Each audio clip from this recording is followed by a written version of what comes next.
Құрметті аудан тұрғындары, құрметті ұстаздар, құрметті оқушылар, бүгін республика күні қарсаңында ауданымызда алғашқы рет мемлекеттік өнер мектебі ашылып жатыр. Құтты болсын.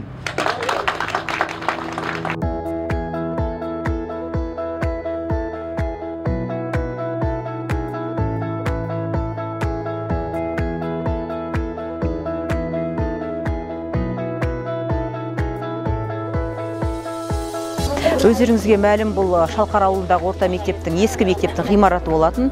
Бірнеше жыл бұрын бұл жекеменшік қолдарға беріліп кеткен, бірақ қазіргі таңда ол үкімет тарапынан қайттан қайтарылып, Қарасай ауданы әкімдігі тарапынан бізге білім бөлімінің балансына өткізіп берілді.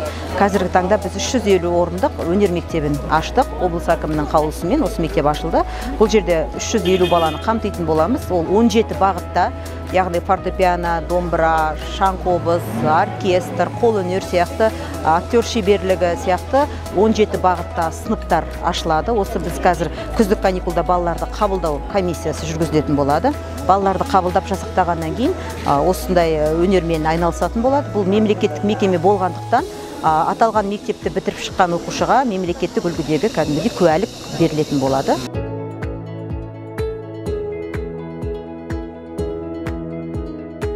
Менің енді немерелерім бар, шөберелерім бар. Шөберелерім келсе екен деп отырмын осы мектепке.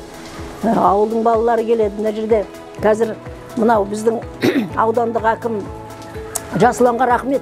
Мына жақта мінекей біздің 5-ші автобус жүреді. Міне Шалқардың ортасымен біздің Жандосовқа, Қайнарға дейін барады. Соғанда біздің балалар жете алмай отырған. Қазір жаңа 5-ші автобуспен соның бәрін аралап, біздің балалар жаңа ғана спорт комплекске де барады. Енді мына өнер мектебіне баратын болды, жақсы болды. Республика күніне қарай үлкен бізде қуаныш. Шалқар ауылына аудандық мектеп, музыкалық мектеп ашылып жатыр. Аудандық әкімге рахмет, оқу бөліміне рахмет.